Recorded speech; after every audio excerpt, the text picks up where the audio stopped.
अगर आप अपनी लाइफ को लेके बहुत ज़्यादा सीरियस हो तो आज की ये वीडियो सिर्फ और सिर्फ आपके लिए ही है। अगर आप अपनी मेहनत कर चुके हो, थक चुके हो, हार चुके हो और लास्ट में आप यही कहते हो हमेशा कि मेरी बात भगवान सुनता ही नहीं है, तो यूनिवर्स आपकी हर एक बात सुनता है। आप चाहे यूनिवर्स को हो, चाहे ईश्वर का हो, चाहे भगवान का हो, चाहे जीसस का हो, चाहे वाहिगुरु का हो, आप जिस भी नाम से उनको बुलाना चाहते हो आप बुलाते हो और आप कहते हो कि भगवान तो मेरी बात ही नहीं सुनता, बट यूनिवर्स आपकी हर एक बात सुनता है। बट आपको पता है यूनिवर्स आपकी बातें सुनता कैसे है? वो आपकी वाइब्रेशन से आपकी बातों को सुनता है। यूनिवर्स हमारी लैंग्वेज नहीं समझते। आप इंग्लिश में प्रे करते हो, आप हिंदी में प्रे करते हो, आप पंजाबी में बोलते हो, आप मराठी में बोलते हो, आप बंगाली में बोलते हो, किसी भी भाषा में आप भगवान से बात करते हो, प्रे करते हो, प्रार्थना करते हो, तो यूनिवर्स या भगवान हमारी लैंग्वेज को नहीं समझते। वो समझते हैं हमारी फ्रीक्वेंसी को, हमारी एनर्जी को। किस एनर्जी से आप यूनिवर्स से बात कर रहे हो, आपके अंदर से जो फीलिंग्स निकलती हैं, जो वाइब्रेशंस निकलती हैं, यूनिवर्स उन फीलिंग्स को समझता है। उन्हीं वाइब्रेशंस के अकॉर्डिंग यूनिवर्स आपको रिस्पॉन्ड करता है। तो आज की इस वीडियो में हम समझेंगे कि आपका मैनिफेस्टेशन आपके लिए वर्क क्यों नहीं करता है। आपने अब तक बहुत सारी लॉ ऑफ अट्रैक्शन की टेक्निक्स यूज़ कर ली है, विजुअलाइजेशन कर लिया, एफर्मेशंस भी बोल लिए, बट आपके लिए कोई भी टेक्निक वर्क नहीं कर रही है। क्यों नहीं वर्क कर रही है? क्यों? क्योंकि दो प्रॉब्लम्स हैं यहाँ पर। सबसे बड़ी प्रॉब्लम आपका बिलीफ सिस्टम, कि आप टेक्निक्स करने के लिए सिर्फ कर रहे हो, एफर्मेशंस बोलने के लिए सिर्फ बोल रहे हो, उसको फील नहीं कर रहे हो, ट्रस्ट नहीं कर रहे हो उस एफर्मेशन के ऊपर कि वो आपकी लाइफ की सच्चाई ऑलरेडी बन चुकी है। और दूसरी सबसे इम्पॉर्टेंट प्रॉब्लम कि आप अपने ड्रीम्स के पीछे भाग रहे हो, आप उनको चेस कर रहे हो। ये आप मानो या ना मानो, जिस भी चीज़ के पीछे आप जितना ज़्यादा भागते हो ना, वो चीज़ ऑटोमेटिकली आपसे और ज़्यादा दूर होती जाती है। और आपने इस चीज़ को अपनी लाइफ में कहीं ना कहीं एक्सपीरियंस भी किया होगा कि शायद कभी किसी एक पर्सन के पीछे अगर आप उसको चेस कर रहे हो, उनसे बात करना चाहते हो, उनसे उनको कॉल करना चाहते हो, या आप चाहते हो कि वो आपको कॉल करे, जितना ज़्यादा आप उनके बारे में सोचोगे, उनको चेस करोगे, वो पर्सन आपकी कोई वैल्यू नहीं करेगा, उल्टा वो आपसे और दूर हो जाएगा।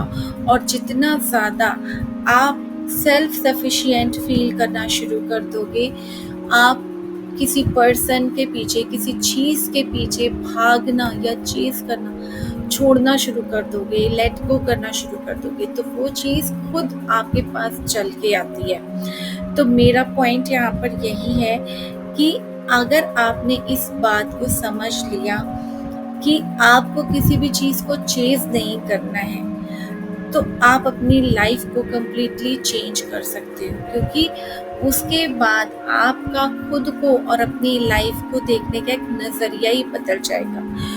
क्योंकि ये लॉ ऑफ अट्रैक्शन के छोटे छोटे नियम हैं, ये इसको आप लॉ ऑफ यूनिवर्स कह लो, क्योंकि यूनिवर्स को ये चीज़ नहीं पता कि आप बोल क्या रहे हो। वो आपकी फीलिंग्स को, आपकी वाइब्रेशन को देख रहा है, और वो ये देख रहा है कि आप एक पर्टिकुलर चीज़ के पीछे पागलों की तरह भाग रहे हो। आप सिर्फ और सिर्फ आपके लाइफ का एक ही लक्ष्य है कि उस चीज़ को पकड़ना, उस चीज़ को पाना। तो जब आप ऐसा करते हो तो यूनिवर्स ऑलरेडी आपको बहुत सारी ऐसी सर्कमस्टांसेस, ऐसी सिचुएशंस आपके लिए बनाना, आपको देना शुरू कर देगा। क्योंकि पॉइंट यहाँ पर यही है कि यूनिवर्स देख रहा है कि इस पर्सन को ना भागना पसंद है, इस पर्सन को चेस करना पसंद है, तो इसको और भगाओ। आप समझ रहे हो पॉइंट? तो ये पॉइंट होते हैं कि आपको लेट गो इसीलिए कहते हैं, लॉ ऑफ अट्रैक्शन की टेक्निक्स, जब आप कोई भी रिचुअल फॉलो करते हो तो इसमें लास्ट में रिचुअल के बाद जो सबसे इम्पोर्टेंट स्टेप होता है वो है अपनी डिज़ायर को लेट गो कर देना। कि आपने अपना प्रोसेस डन कर दिया, अब आप उस चीज़ को चेज नहीं कर रहे हो, उसके पीछे भाग नहीं रहे हो। अब आप, यूनिवर्स का काम है उस चीज़ को खुद आपके पास ला करके देना। ओके, तो यही है कि आप उस चीज़ को चेज नहीं करना है, सबसे इम्पोर्टेंट पॉइंट। तो आप उस चीज़ के पीछे भागो मत, आप उसके लिए भागना बंद कर दो। तो फॉर एग्जाम्पल कि आपने कोई एग्ज़ाम देना है, आप मान लो कि आपका ड्रीम है, आपने डॉक्टर बनना है। ओके, उसके लिए आपने बहुत पढ़ाई करी, बहुत पढ़ाई करी, बहुत मेहनत करी दिन रात, बट माइंड में आपके सिर्फ एक हमेशा से डाउट है। पढ़ाई आपने बहुत की है, मेंटल स्टडी मतलब मेहनत आपने बहुत करी है यहाँ पर, क्योंकि फिजिकल एफर्ट्स आपके नहीं लगेंगे, आपके मेंटल एफर्ट्स लगेंगे। आपने बहुत ज़्यादा पढ़ा, बट स्टिल आपके मन में एक डाउट है कि एग्ज़ाम कहीं मुश्किल ना आ जाए, टफ एग्ज़ाम ना आ जाए। अगर मेरे ऐसा कोई एग्ज़ाम आ गया कि जो मैंने पढ़ा ही ना हो, वैसे कोई क्वेश्चन आ गया तो मैं क्या करूँगा? या अगर मैं एग्ज़ामिनेशन हॉल में जा कर के सारा पढ़ा हुआ भूल गया तो क्या होगा? मैं एग्ज़ाम में फ़ेल हो गया तो क्या हो गया?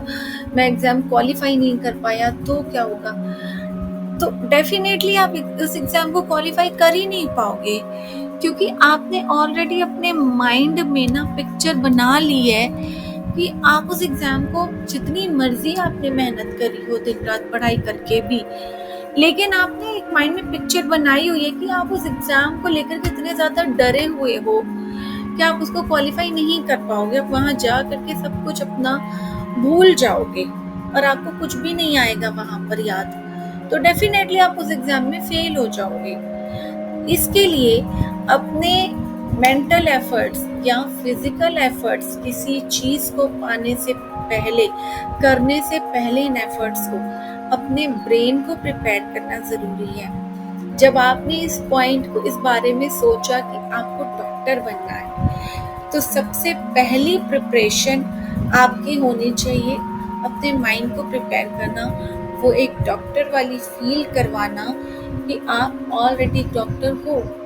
और एज अ डॉक्टर, जैसे आप ऑपरेशन थिएटर में जाते हो ना, कोई ऑपरेशन करने, या पेशेंट्स जब आपके पास आते तो आप उनका इलाज करने जाते हो, तो एक एज अ डॉक्टर ही आप इसे एक टेस्ट की तरह लोगे ना, कि ये एक प्रोसेस है एक डॉक्टर का, ये एज अ डॉक्टर मेरा टेस्ट है कि मैं कितना अच्छा डॉक्टर हूँ, या मैं आगे और कितनी सक्सेस ले सकता हूँ एज अ डॉक्टर। आपने अपने माइंड को जब ये प्रिपेयर करवा दिया, जब आपके माइंड ने इस चीज़ को एक्सेप्ट कर लिया, चाहे आपने अभी तक इसके लिए एग्ज़ाम भी नहीं क्वालिफाई करा, आपने एग्ज़ाम दिया भी नहीं है, लेकिन अगर आपने अपने माइंड को ये चीज़ माइंड में बिठा दिया, आपने अपने सबकॉन्शियस माइंड को इस चीज़ को एक्सेप्ट करवा दिया कि आप एक डॉक्टर हो, तो नो मैटर एग्ज़ाम कितना डिफ़िकल्ट आता है, आप उस एग्ज़ाम को 1000% क्वालिफ़ाई कर ही लोगे,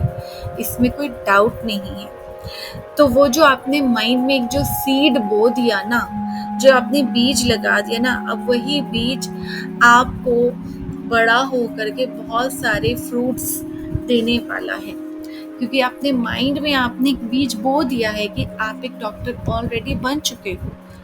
तो अब वो जो बीज बना, बो दिया आपने, अब वो धीरे धीरे पेड़ बनना शुरू कर देगा, वो अपना प्रोसेस स्टार्ट कर देगा।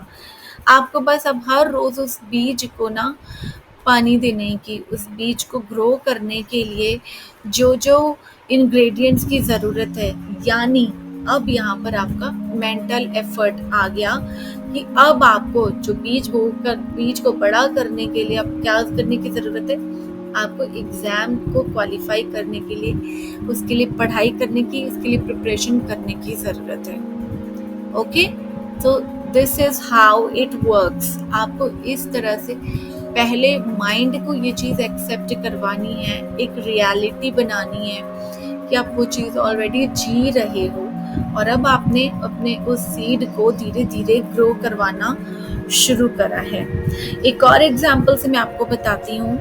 मान लो कि आप अभी एक ऐसी जॉब कर रहे हो जिसमें आपकी सैलरी शायद 50,000 पर मंथ है, लेकिन आप चाहते हो कि आप डायरेक्ट 2 लाख रुपए पर मंथ कमाना शुरू कर दो। तो आप ये नहीं सोचोगे कि उस 2 लाख की जॉब के लिए आपको जो इंटरव्यू देना है, जो पढ़ाई करनी है, आपको उसके लिए ये नहीं सोचना है कि मैं उस इंटरव्यू को कैसे क्वालिफाई करूँगा, मैं उस इंटरव्यू के लिए कैसे प्रिपरेशन करूँगा। सबसे पहला है आपको अपने माइंड में उस सीड को बोना है कि आपके पास ऑलरेडी वो 2 लाख रुपए की जॉब है। उसके लिए आपको क्या करना होगा? ठीक है, आपके पास चाहे आज 50,000 रुपए हैं, आप अपने लिए कुछ ना कुछ तो एक्सपेंसेस करते ही होगे। आप जाओ अपने लिए मनपसंद खूबसूरत सी कोई भी ड्रेस बाय कर सकते हो। आप अपने फैमिली के लिए कोई एक अच्छी सी छोटी सी इवेंट ऑर्गेनाइज करवा सकते हो, फैमिली के लिए एक छोटी सी ट्रिप ऑर्गेनाइज करवा सकते हो। आप ऐसे ही रास्ते जाते हुए किसी गरीब की मदद कर सकते हो, उनको कुछ पैसे देते हुए। आप ऑनलाइन काफ़ी सारी शॉपिंग करते होगे तो आपके घर अमेज़न का कोरियर आता होगा, ब्लिंकिट का कोरियर आता होगा, तो जब आप उनको पेमेंट करते होगे तो आप उसमें से आप 10-20 रुपए एक्स्ट्रा उनको एज़ अ टिप दे दो, उनको खुशी देने के लिए कि वो आपके घर बैठे-बैठे आपको आराम से आपको चीज़ें प्रोवाइड करवा रहे हैं, आपको घर पे आके डिलीवरी दे रहे हैं। तो as a gratitude, as a reward आप उनको 10, 20, 50 आपकी जितनी भी है चाहो देना, आप उस तरीके से उनको हेल्प कर सकते हो। वो भी बहुत खुश हो जाएँगे। जितना आप खुले दिल से किसी की मदद करोगे, उतना ही खुले दिल से यूनिवर्स आपको देना शुरू कर देगा। जब आपने अपने माइंड में इस चीज़ को मना लिया ना, अपने ब्रेन को, सबकॉन्शियस माइंड को, कि आपके पास 2 लाख रुपए हर महीने आपके अकाउंट में आ रहे हैं, तो और उस थॉट प्रोसेस से जब आपने अपनी फैमिली के लिए एक छोटी सी ट्रिप ऑर्गेनाइज करवा दी, आपने अपने पार्टनर के लिए कोई छोटा मोटा गिफ्ट बाई कर लिया, अपनी खुद के ऊपर आपने थोड़े बहुत एक्सपेंसेस खुद को खुश करने के लिए कर दिया, किसी की हेल्प कर दी, किसी आपके घर जो अगर कोई मेड्स वगैरह काम करने आती है, अपने अगर उनके बच्चों की 1 साल की पढ़ाई स्पॉन्सर करवा दी। तो इस तरीके से अगर आप छोटी छोटी मॉनिटरी हेल्प करना शुरू कर दोगे, इस चीज़ को माइंड में रखते हुए कि आपके पास हर महीने 2 लाख रुपए आ रहे हैं और आपको किसी भी तरीके की पैसों की कोई कमी नहीं है और आप मदद कर सकते हो, आपके पास इतनी कैपेबिलिटी है कि आप ये छोटी मोटी फाइनेंशियल हेल्प आप कर सकते हो, या अपने फैमिली को एक छोटी मोटी फाइनेंशियल मतलब कि फ्रीडम है आपके पास इतनी, और आप उनको खुश कर सकते हो पैसों के साथ। तो डेफिनेटली जितना ज़्यादा आप गिवर वाली मोड में रहोगे, keeping in mind the thought कि आपके पास 2 लाख रुपए आ रहे हैं, चाहे अभी एट प्रेजेंट 50,000 ही आप कमा रहे हो, तो 100% आपको कहीं ना कहीं से कोई ना कोई अपॉर्चुनिटी, कोई ना कोई इंटरव्यू का कॉल, कोई ना कोई ऐसी ईमेल आ जाएगी जिसमें आपको ऐसा कोई ऑफर आ जाएगा, 2 लाख रुपए की जॉब का ऑफर आपको आ जाएगा, या हो सकता है आपको कोई बिजनेस आइडिया आ जाए, आपको सामने से कोई एज अ बिजनेस प्रपोजल, कोई आपको अपना बिजनेस पार्टनर बनाने के लिए प्रपोज कर सकता है, कोई आपको साइड इनकम के लिए आइडिया आ सकता है, पैसिव इनकम के लिए कोई आपको अपॉर्चुनिटी मिल सकती है। मतलब कोई भी तरीके से आपको ऐसे डोर्स आपके लिए खुलने शुरू हो जाएंगे, अपॉर्चुनिटीज आपके लिए खुलनी और मिलनी शुरू हो जाएंगे, इससे लोग आपको मिलने शुरू हो जाएंगे अच्छे और पॉजिटिव, और आपकी फ्रीक्वेंसी से मैच करते हुए लोग आपको मिलने शुरू हो जाएंगे जो आपको अपने साथ ग्रो करवा के आगे की तरफ ले जाए। तो इस तरीके से आपने क्या किया, आपने उस जॉब को, 2 लाख वाली जॉब को चेज नहीं किया, आपने उस इंटरव्यू को चेज नहीं किया, बल्कि आपने अपने माइंड को ही ऑलरेडी ऐसे रिवायर कर दिया। आपने अपने सबकॉन्शियस माइंड को ही ये सच्चाई एक्सेप्ट करा दी है कि आप एक डॉक्टर हो ऑलरेडी। आपने एग्जाम क्वालिफाई कर लिया, आपके पास ऑलरेडी 2 लाख रुपए वाली जॉब है और आपने उस चीज को एक्सेप्ट कर लिया है। तो आपको उसी के अराउंड, उसी के अकॉर्डिंग वाइब्रेशंस, उसी के अराउंड आपको एनर्जीज रिसीव होनी शुरू हो जाएंगी। आपको वैसी ही सैलरी, वैसी ही नौकरी मिल जाएगी। बिलीव मी, ऐसा मैंने खुद अपनी लाइफ में एक्सपीरियंस किया है। जैसा मैंने सोचा था वैसा वैसा मैं धीरे धीरे धीरे रिसीव करना मैंने शुरू भी कर दिया, और इस तरह से मैंने अपनी लाइफ को भी टर्न अराउंड करा है। आप भी अपनी लाइफ को इसी तरह से टर्न अराउंड कर सकते हो। अगर आप सच में ऐसा करना चाहते हो तो कमेंट में ज़रूर लिखना, I will do it right away. मैं आज से, अभी से ही इस चीज़ को करने के लिए तैयार हूँ। ओके, तो जब आप अपने माइंड को चेंज करोगे, अपने सबकॉन्शियस माइंड को रिवायर करोगे, तो आपकी लाइफ वैसे ही ट्रांसफॉर्म होती चली जाएगी, क्योंकि यूनिवर्स आपको आपके सपनों को रिसीव करने में उसी डायरेक्शन में मदद करनी शुरू कर देगा, उसी फ्रीक्वेंसी से जैसी फ्रीक्वेंसी आप यूनिवर्स को भेज रहे हो। तो दोस्तों, आज के वीडियो में बस इतना ही। उम्मीद करती हूँ आपको आज की ये वीडियो पसंद आई होगी। अगर आपको पसंद आई हो तो इस वीडियो को बहुत सारा प्यार देना, अपने फैमिली एंड फ्रेंड्स के साथ भी इसको शेयर कर देना, ताकि उन्हें भी इस जानकारी से अपनी लाइफ को टर्न अराउंड करने का मौका मिले। मिलती हूँ आप सबसे नेक्स्ट वीडियो में फिर किसी और नए टॉपिक के साथ। तब तक के लिए मैनिफेस्ट करते रहिए और खुश रहिए। God bless you all and thanks for watching. Bye friends.